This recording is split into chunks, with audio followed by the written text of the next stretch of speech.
ndio anasema mtoto wake kaambiwa rudisha gari, ndio na kazi imeisha, ndio maana yake kuna maneno yametamkwa, ndio kuna usemi umetangazwa, ya kwamba mtoto wake apate ajali, ndio hapa nimetangulia, nimeongea kuhusu malango, ndio sema amen. Amina. Nimeongea kuhusu nini? Malango. Nikiwa naongea unapunguza sauti. Amina. Sema amina. Amina. Nimeongea kuhusu nini? Malango.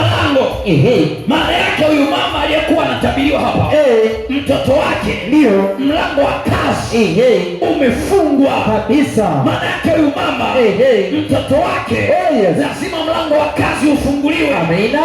Ili gari litakapofika, bosi amruhusu kuendelea na kazi. Amina. Sema amina walio tayari. Amina. Kwa nini? Maana yake milango yake imefanya nini? Imefungwa. Amina. Watu wametangaza, wale watu 25 wamesimama kwenye lango la kazi la mtoto wake. Natangaza kama nabii, ikiwa kuna watu wameachilia maneno kwenye mlango wako wa kazi, ikiwa kuna watu wameachilia maneno kwenye milango ya kazi, wakatabiri mabaya, natangaza kuanzia sasa kama nabii wa Bwana, nafungua huo mlango. Amina. Wao walitangaza maneno, na mimi nalitamka neno. Amina. Na kufungulia mlango. Amina. Na kufungulia mlango. Amina. Nasimama juu ya madhabahu, nasimama katikati ya lango, nikitangaza ya kwamba walichokisema na mimi nakitangaza. Amina. Malango yamefunguka. Amina. Malango yamefunguka. Amina. Malango yamefunguka. Amina. Pokea. Napokea. Milango ikifungwa, ndio kila kitu kinagoma kabisa. Watu wakikunenea mabaya, kila kitu kinakataa, ndio wakasema hivi, tuwachafulie usemi, tuwachafulie lugha, ndio akiambiwa lete nondo, analeta simenti, akiambiwa lete panga, ndio analeta kijiko kabisa. Kuna watu ndoa zenu zimechafuliwa usemi, ndio maana pesa haikai, ndio maana magonjwa yaishi, ndio maana uchumi unaharibika, ndio maana mambo yanakufa, ndio maana milioni 20 haziingii kwako, ndio maana mambo mazuri unachumbiwa na watu wanakukataa kabla hujamaliza safari. Kumbe kuna watu wameona unajenga maberi, wameona unajenga mnara, unajenga mnara wa ndoa yako, wakaja wakuchafulia usemi. Unajenga mnara wa biashara, wakaja wakuchafulia usemi. Unajenga mnara wa kazi, wamekuja wakuchafulia usemi ili usimalize kujenga. Mwanangu, iki safari ya ujenzi inaendelea, safari ya ujenzi inaendelea. Amina. Zile takataka za njiani ndio hazitakuzuia kujenga. Amina.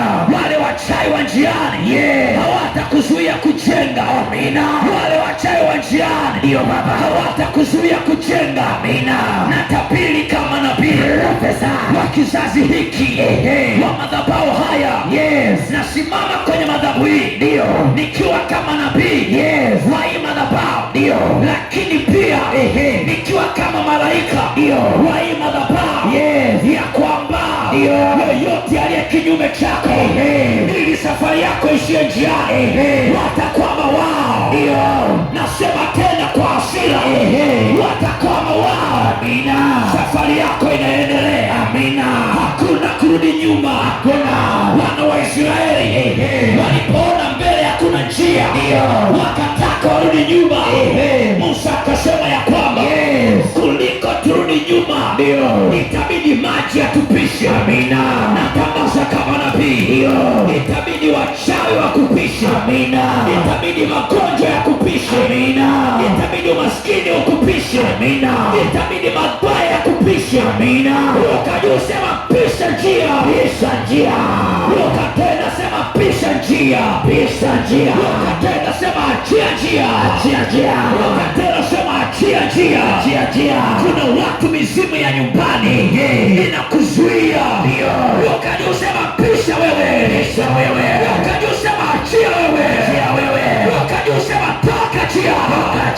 Kuna watu mizimu imeamuliwa ilete umaskini. Ndio maana mambo mazuri yanaishia njiani. Ndio maana watu wazuri wanaishia njiani. Mume wako anakuahidi mambo mazuri, yanaishia kwenye ahadi. Wachumba zako wanakuahidi ndoa, zinaishia njiani. Ruka juu, sema